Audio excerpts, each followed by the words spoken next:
विधानसभा उपचुनावों से पहले करनी सेना एक बार फिर से सक्रिय हो गई है।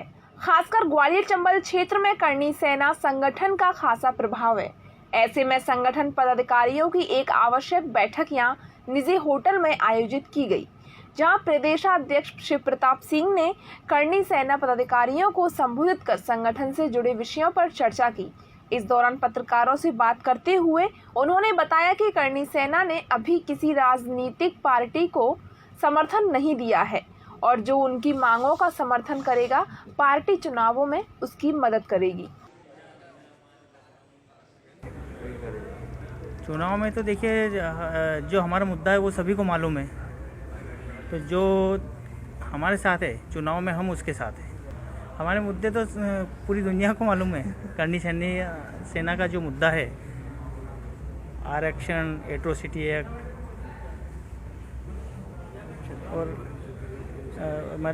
जैसे अगले जो चुनाव आएंगे पंचायत के, जिला पंचायत के और ये चुनाव, तो उसमें जो सामान्य सीट आती है, जैसे आरक्षित सीट आती है तो आरक्षित सीट पर तो आरक्षित फॉर्म भरता है, ओबीसी सीट आती है तो ओबीसी सीट पे ओबीसी फॉर्म भरता है। जब सामान्य सीट आती है तो वो आती है 15 से 20 साल में एक बार, और उस पर सभी फॉर्म डाल देते हैं। तो ये कहीं ना कहीं सामान्य वर्ग के साथ अन्याय है, इसलिए इस बार इस अन्याय को सहन नहीं किया जाएगा। और जो भी अगर जो सामान्य सीट पर दूसरा कोई फॉर्म डालता है तो उसका करनी सेना, श्री राजपूत करनी सेना मूल पुरजोर विरोध करेगी। नहीं, चुनाव का ऐसा है कि जो हमारे साथ रहेगा हम उसके साथ रहेंगे। नहीं, उस समय की उस समय देखेंगे। हम को जो 9वीं सूची में डालने के लिए जिन जिन विधायकों ने पत्र लिखे हैं, हम उन सब का घोर विरोध करेंगे और 9वीं सूची में आरक्षण को कहीं से कहीं तक हम नहीं जाने देंगे। और उसके लिए चाहे कोई सी भी सरकार हो या कोई से भी दल के नेता हों, हम हर उस व्यक्ति का विरोध करेंगे जिसने इसका समर्थन करा है। और एट्रोसिटी एक्ट में बिना जांच के जो एफआईआर दर्ज होती है, हम उसका भी घोर विरोध करते हैं। ये भी क्योंकि 90% झूठी रिपोर्टें होती है, तो बिना जांच के उन सब लोगों को जिनके ऊपर एफआईआर दर्ज हो जाती है, मतलब उनके साथ तो अन्याय ही हो रहा है ना। तो बिना जांच के आप कैसे एफआईआर दर्ज करोगे?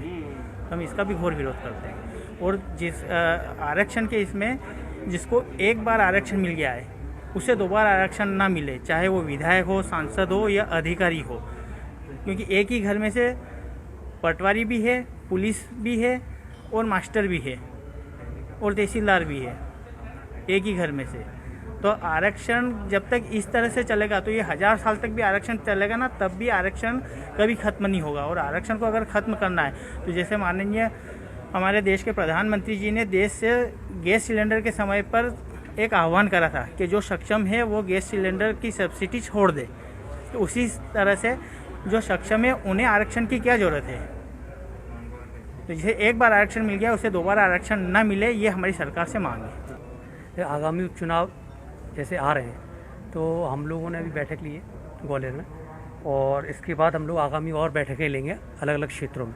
जहाँ जहाँ उपचुनाव होने हैं वहाँ हमारे कार्यकारिणी गठित हो रही है और वहाँ पर लोग हम इकट्ठे होकर मीटिंग लेंगे। हमारा अभी राजनीतिक किसी भी पार्टी से कोई भी अभी विलय नहीं हुआ है, ना ही हम करेंगे। अगर वो पार्टी हमारी मांगे मानती है तो हम लोग उन लोगों का समर्थन देंगे।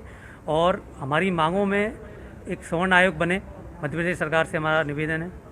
चूँकि 10% आरक्षण अगर दे दिया है सरकार ने, लेकिन अभी लागू नहीं हुआ है प्रदेश में पूर्ण तरह का, क्योंकि कई ऐसे व्यक्ति हैं जो सामान्य वर्ग के हैं, जो उन लोगों को आरक्षण मिलना चाहिए लेकिन नहीं मिल पा रहा है, ना उनका सर्टिफिकेट बन पा रहा है। ECW जो सर्टिफिकेट बनता है वो बनाने में बड़ी प्रॉब्लम आ रही है। तो हमारी मांगे उनको लेके है कि अगर ये सर्टिफिकेट बन रहा है, उनको वहाँ आरक्षण पहुँचे। अगर नहीं पहुँच रहा है तो हम आंदोलन करेंगे। कोई भी व्यक्ति खड़ा होता है उपचुनाव में, जो विधानसभा प्रत्याशी होगा, उससे तय करेंगे पहले बैठ के कि हमारी मांगे मानेगा या नहीं मानेगा। स्वर्ण आयोग बने, मुख्यमंत्री जो आने बनने वाले हैं, जो चेहरा है, उनसे घोषणा पत्र में एक लाइन ऐड करवाना है हमको कि स्वर्ण आयोग बने। SC ST एक्ट जो हर वर्ग पर लगता है, SC के अलावा, वो एक्ट में जांच हो और जांच होने के बाद ही वो FIR दर्ज हो। क्योंकि उस कानून की वजह से काफ़ी लोग प्रताड़ित हो रहे हैं, जेल चले जाते हैं, नौकरी नहीं लग पाती उनकी। उसके बाद वापस लौटने के बाद समाज उनको उस घृणित नज़र से देखता है कि जेल हो गया है।